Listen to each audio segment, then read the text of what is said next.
আজকে আমি অসাধারণ একটি রান্নার রেসিপি নিয়ে চলে এসেছি আপনাদের মাঝে। আসসালামু আলাইকুম।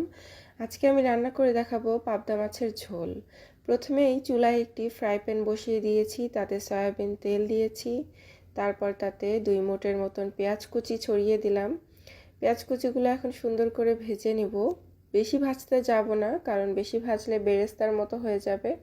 আমি বেরেস্তা করতে চাই না। আমি আজকে পাবদা মাছের ভুনা যেহেতু করতে চাচ্ছি, পেঁয়াজগুলো নরম নরমই রাখবো। পেঁয়াজগুলো লাল লাল হয়ে এলেই এরপরে এখানে দিয়ে দিলাম 1 চা চামচ আদা বাটা, তারপরে দিব 1 চা চামচ রসুন বাটা। আদা বাটা আর রসুন বাটা স্টেপ বাই স্টেপ আমি আস্তে আস্তে ভেজে নিব। প্রত্যেকটা মশলাই কিন্তু আমি স্টেপ বাই স্টেপ কষিয়ে নিব, একসাথে সব মশলা দিয়ে কষাবো না, যাতে তরকারিটা খেতে অনেক টেস্ট হয়। আজকের রেসিপিটা সাধারণত আমি আমার মনের মতো করেই রান্না করছি, তাই কেউ কোনো ভুল হয়ে থাকলে আপনারা অবশ্যই ধরিয়ে দেবেন এবং ক্ষমা সুন্দর দৃষ্টিতে দেখবেন। ধন্যবাদ।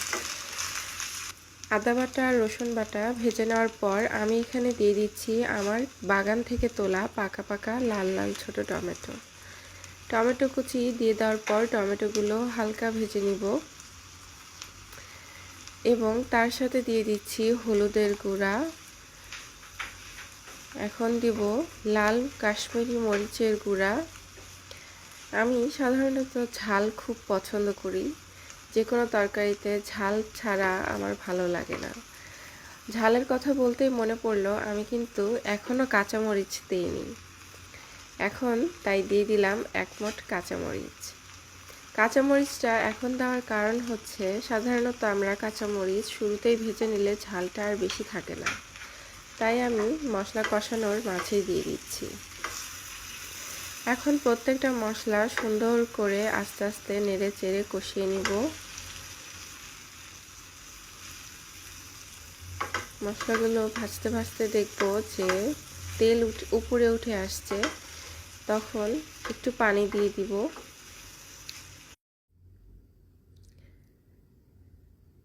এই পর্যায়ে একটু পানি দিয়ে আবার কষিয়ে নিব।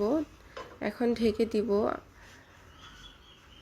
যাতে মশলাটা ভালো করে কষানো হয় এবং উপরে তেল ভেসে আসে। তেল ভেসে এসেছে। এখন দিয়ে দিচ্ছি 1 চা চামচ লবণ। লবণ ছাড়া রান্নার ঘ্রাণটা কিন্তু পাচ্ছিলাম না। রান্নার ঘ্রাণেই বোঝা যায় যে লবণটা পরিমাণ মতো হয়েছে কিনা।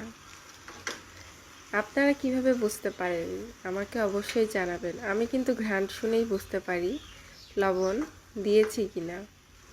যাই হোক, তারপরে মশলাটা আবার খানিকক্ষণ কষিয়ে নিলাম নেড়ে চেড়ে। এই পর্যায়ে দিয়ে দেব আমার পরিষ্কার করে ধুয়ে রাখা পাবদা মাছগুলো।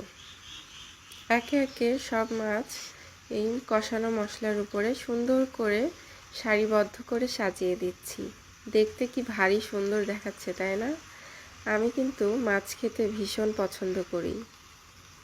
আমাকে যদি কেউ দিনে 3 বেলায় মাছ খেতে দেয়, আমি কিন্তু না করব না।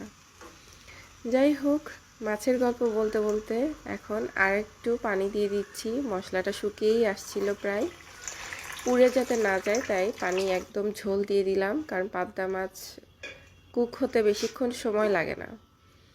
এখন নাড়বো না কোনো খুন্তি দিয়ে, জাস্ট প্যানটা হাতে নিয়েই ঝাঁকাবো, কারণ আমি যদি এখন চামচ দিয়ে নাড়তে যাই পাবদা মাছ কিন্তু ভেঙে যাওয়ার সম্ভাবনাও থাকতে পারে।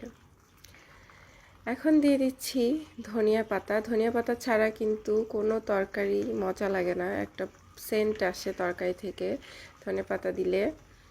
আমি সুন্দর করে বেশি করে ধনেপাতা দিচ্ছি, আমার ধনেপাতা খেতে অনেক মজা লাগে।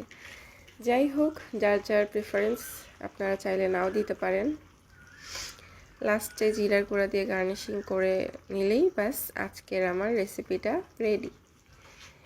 আজকের পাবদা মাছের ঝোল দিয়ে কিন্তু পেট ভরে ভাত খেয়েছি আলহামদুলিল্লাহ।